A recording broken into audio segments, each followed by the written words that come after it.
اللہ کا شکر ہے کہ ہم اور آپ یہاں پر جمعے کی نماز کے لیے حاضر ہو رہے ہیں۔ ہر منٹ، ہر سیکنڈ، ہر پل اللہ تعالیٰ کے شکر کی ضرورت ہے۔ اللہ کی نعمتیں بے شمار ہیں، جتنا ہم اللہ تعالیٰ کا شکر ادا کریں گے اتنا ہی ہمارا فائدہ ہے۔ اللہ تعالیٰ تو بے نیاز ہے، ان ربی غنی کریم، پروردگار تو بے نیاز ہے۔ حضور اکرم صلی اللہ تعالیٰ علیہ وسلم کی نبوت اور رسالت ہم کو ملی، حضرت محمد رسول اللہ صلی اللہ علیہ وسلم ہمارے پیغمبر ہیں، نبی ہیں۔ اس سے بھی ہماری فضیلت ہے، ہمارے پیغمبر جتنے عظیم الشان ہیں اتنی ہی عظیم الشان یہ امت بھی ہے۔ نبی صلی اللہ علیہ وسلم کے صدقے میں اللہ تعالیٰ نے اس امت کو بھی فضیلت عطا فرمائی۔ حضور صلی اللہ علیہ وسلم نے فرمایا، حضرت انس رضی اللہ عنہ کی روایت ہے، انا اکثر الانبیاء تبعا یوم القیامہ، کہ قیامت کے دن جو انبیاء کرام کی امتیں ہوں گی سب سے زیادہ حضور نے فرمایا میری امت ہوگی۔ اکثر الناس تبعا یوم القیامہ، اور حضور صلی اللہ علیہ وسلم نے فرمایا وَأَنَا أَوَّلُ مَنْ يَقْرَعُ بَابَ الْجَنَّةِ، میں پہلا شخص ہوں گا کہ میں جنت کے دروازے کو کھٹکھٹاؤں گا۔ جنت کا دروازہ اللہ کے حکم سے ہمارے نبی صلی اللہ علیہ وسلم کے لیے کھلے گا، اور جب نبی پاک صلی اللہ علیہ وسلم جنت میں داخل ہوں گے آپ کی امت بھی آپ کے ساتھ ہوگی۔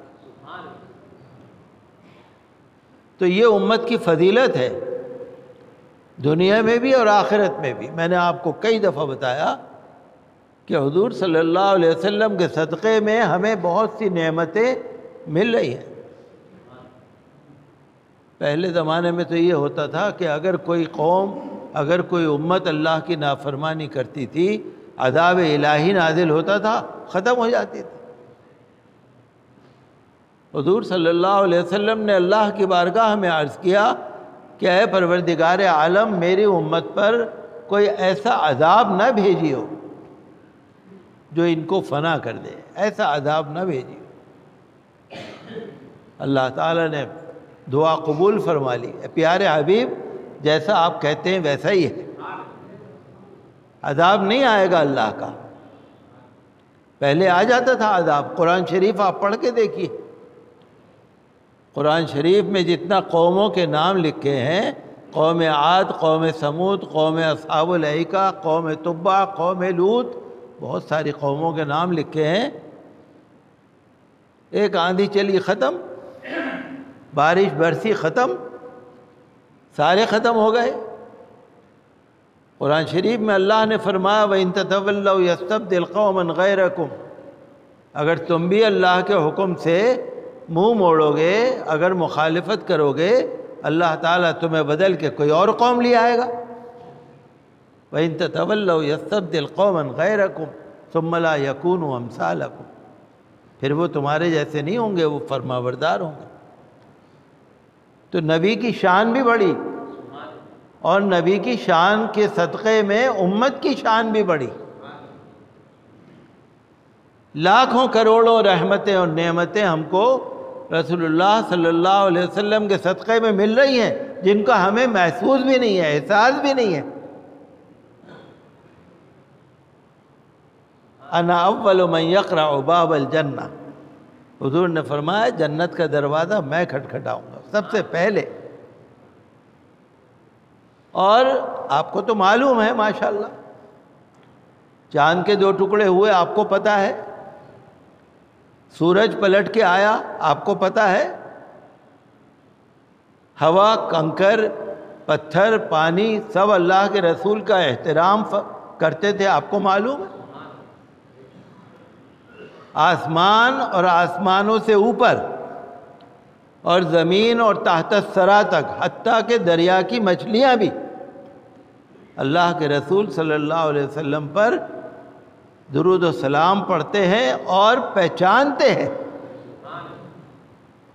جانور بھی پہچانتے ہیں، پرندے بھی پہچانتے ہیں، ہوا بھی پہچانتی ہے۔ اللہ کے رسول کی شان تو بہت بڑی ہے۔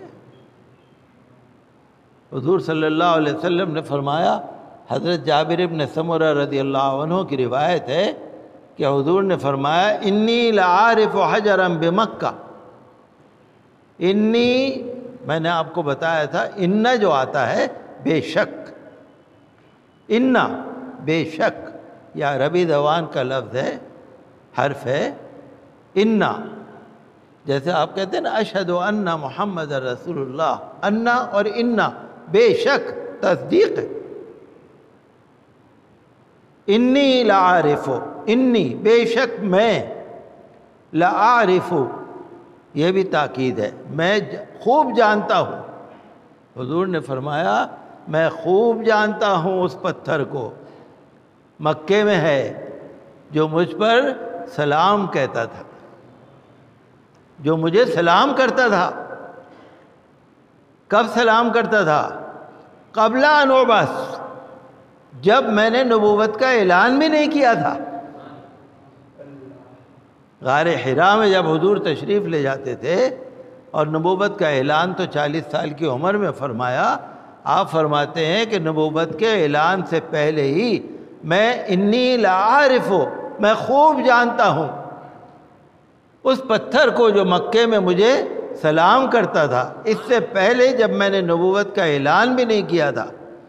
اور آپ نے فرمایا انی لعارفہ الآن، بے شک آج بھی میں اس کو خوب جانتا ہوں۔ پتھر حضور پر سلام پڑھتا تھا، یوں کہیے حضور پر درود و سلام پڑھتا تھا۔ تو حضور صلی اللہ علیہ وسلم کی شان بہت اعظم ہے، عالی ہے، بہت عالی۔ پتھر بھی ان کو پہچانتے ہیں، سب پہچانتے ہیں، جانور بھی پہچانتے ہیں، درندے بھی پہچانتے ہیں، شیر بھی پہچانتے ہیں، سب پہچانتے ہیں۔ تو مطلب کہنے کا کیا ہے؟ کہنے کا مطلب یہ ہے کہ مسلمانوں تم بھی تو پہچانو، جس رسول کا کلمہ ساری کائنات پڑھ رہی ہے، تو مسلمانوں تم بھی تو ان کی شریعت کو مانو، تم بھی تو ان کی سنتوں کو مانو، تم بھی تو ان کی باتوں کو مانو۔ جب ان کی وجہ سے آپ کو فضیلت ملی تو کچھ تو شرم کرو، یہ مطلب ہے یہاں پر۔ آپ کو معلوم ہے نا، پہلے بھی میں نے اس واقعے کو بیان کیا تھا کہ ابو لہب کے 2 لڑکے تھے، لڑکے تو 12 تھے اس کے۔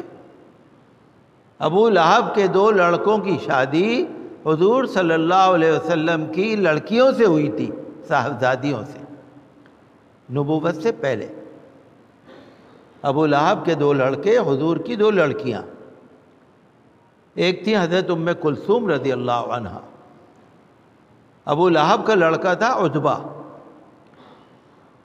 حضرت ام کلثوم کا شوہر۔ جب ابو لہب نے مذہب اسلام کی مخالفت کی اور تبت یدا ابی لہب وتب کی صورت نازل ہوئی اور اللہ کی طرف سے ابو لہب پر لعنت پڑی، اور ابو لہب کی بیوی حمالۃ الحطب، اس کی بیوی جو لکڑیاں اٹھا کے لاتی تھی، میاں بیوی دونوں پر جب اللہ کی لعنت پڑی تو ان کو غصہ آیا، ابو لہب کو بھی بہت غصہ آیا، اس کی بیوی کو بھی بڑا غصہ آیا۔ انہوں نے اپنے لڑکوں کو بلا کے کہا، جاؤ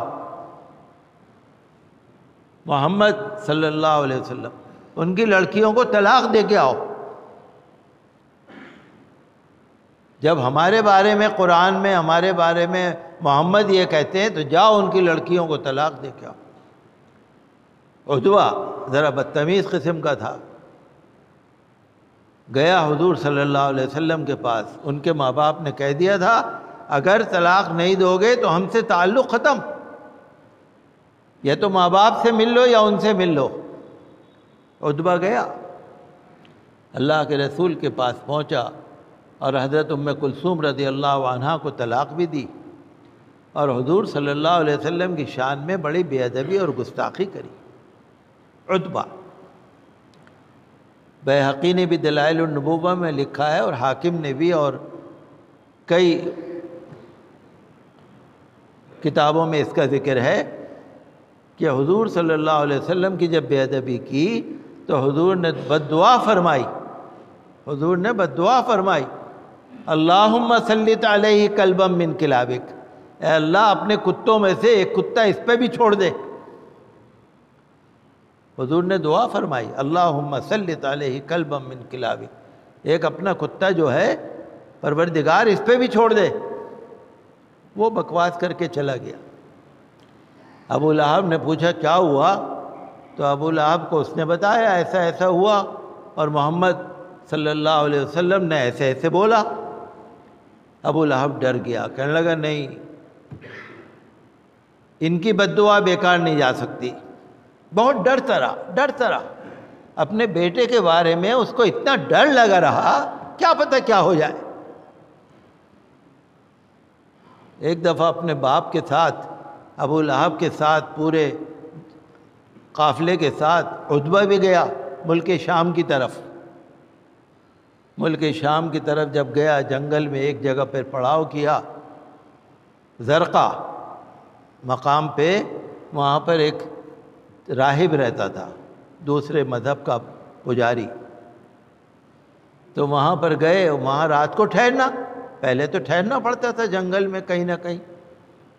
تو راہب سے جا کے انہوں نے کہا کہ بھائی ہم رات کو یہاں رہنا چاہتے ہیں۔ اس نے کہا رہ لو، کوئی پریشانی نہیں ہے، بس یہ دھیان رکھنا رات کو ہوشیار رہنا، یہاں درندے آ جاتے ہیں، یہاں درندے آتے ہیں، شیر، چیتا، طرح طرح کے یہ جو ہوتے ہیں چیر پھاڑ کرنے والے یہاں آ جاتے ہیں بھائی۔ ابو لہب کو حضور صلی اللہ علیہ وسلم کی بد دعا یاد آئی۔ دیکھیے آپ، ابو لہب حضور کو ستاتا تھا بہت، اس پہ اللہ کی لعنت پڑی، لیکن وہ جانتا تھا کہ اللہ کے رسول کی بد دعا خالی نہیں جائے گی۔ اس نے سوچا ہو نہ ہو میرا لڑکا یہاں پر ہے، بڑی پلاننگ کری، قافلے کے لوگوں کو جمع کیا، بھائی رات کو سو جاؤ، کچھ لوگ جاگتے بھی رہنا، اور دیکھو ایسا کرو سب اپنا سامان جمع کرو، اور جمع کر کے عتبہ کو سامان کے اوپر لٹاؤ، اور ہم سب اس کے چاروں طرف لیٹیں گے، اور بھائی جاگتے بھی رہنا۔ یہ رات کو جاگتے رہے، عتبہ کو سامان کے اوپر لٹایا۔ رات کو شیر آیا، جنگل سے ایک شیر نکل کے آیا۔ شیر نے آ کے جتنے لوگ بیٹھے تھے ان کو سونگا، اور سونگ کر چھلانگ لگائی، اور چھلانگ لگا کے عتبہ کو سونگا، اور سونگ کر اس کی کھوپڑی کھا لی، اس کو مار دیا اور چلا گیا۔ عتبہ مارا گیا۔ صبح اٹھے تو کوہرام مچ گیا، کیا ہوا ہے کیا ہوا؟ تو پتہ یہ لگا اللہ کے رسول نے جو فرمایا تھا پروردگار اپنے کتوں میں سے ایک کتا چھوڑ دے، وہ کہاں کے جنگل کا شیر تھا، آیا عتبہ کو کھا گیا ہوتا ہے۔